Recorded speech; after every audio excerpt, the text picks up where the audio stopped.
নমস্কার বন্ধুরা, আমি শ্রাবণী। আমি চলে এসেছি আরও একটি রেসিপি নিয়ে। চলো রেসিপিটি তাহলে একবার দেখে নিই। আজকের রেসিপি আলু কাবলি। আমরা অনেকেই ফুচকা, আলু কাবলি এগুলো খেতে ভীষণ পছন্দ করি।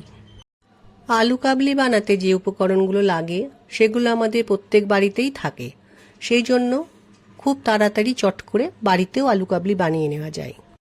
আমি বাড়িতে যেভাবে আলু কাবলি বানিয়ে থাকি সেই রেসিপিটাই তোমাদের সাথে শেয়ার করব। ভিডিওটা পুরোটা দেখার অনুরোধ রইল।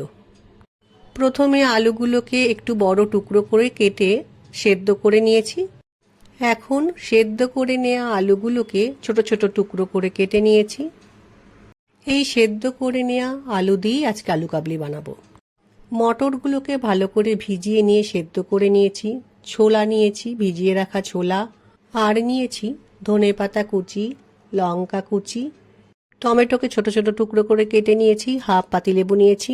তেঁতুল জলের মধ্যে একটু ভাজা মশলা চিনি মিশিয়ে রেখেছি।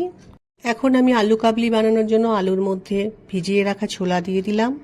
সেদ্ধ মটরটা এবার দিয়ে নিলাম টমেটো কুচি। এবার দিয়ে নেব কাঁচা লঙ্কা কুচি। যে যেমন ঝাল খাবে লঙ্কার পরিমাণটা সেই ঝাল বুঝে দিতে হবে। ধনেপাতা কুচি দিলাম। বিট লবণ দিয়ে নিলাম। গোটা জিরে, গোটা ধনে, শুকনো লঙ্কা তাওয়াতে গরম করে গুঁড়ো করে নিয়েছি, সে ভাজা মশলা দিলাম। চাট মশলা দিয়ে নিলাম। ভুজিয়া দিয়ে নিলাম। এখন দিয়ে নিচ্ছি লেবুর রস। তেঁতুলকে জলে ভিজিয়ে যে তেঁতুলের জলটা বানিয়েছিলাম তার মধ্যে চিনি ও ভাজা মশলা দিয়েছিলাম, সেই তেঁতুল জলটা পরিমাণ মতো দিয়ে নিলাম। এবার খুব ভালোভাবে সব মিক্স করে নেব। এই আলু কাবলি মিশিয়ে নিয়ে মিনিট 5 রেখে দেওয়ার পর খেলে তার স্বাদটা কিন্তু আরও ভালো লাগে। আলু কাবলি বানানোর সময় টকের পরিমাণ ও ঝালের পরিমাণটা নিজেদের প্রয়োজন মতো বুঝে দিতে হবে। কত সহজে কত তাড়াতাড়ি বাড়িতে আলু কাবলি বানানো হয়ে গেল। আলু কাবলির রেসিপিটি আমার তৈরি হয়ে গেছে। এই বৃষ্টির দিনে বাড়িতে যদি সন্ধ্যেবেলা এরকম আলু কাবলি বানিয়ে সবাই মিলে বসে একসাথে খেতে খেতে গল্প করা যায় তাহলে কিন্তু সময়টা খুব ভালোই কাটবে।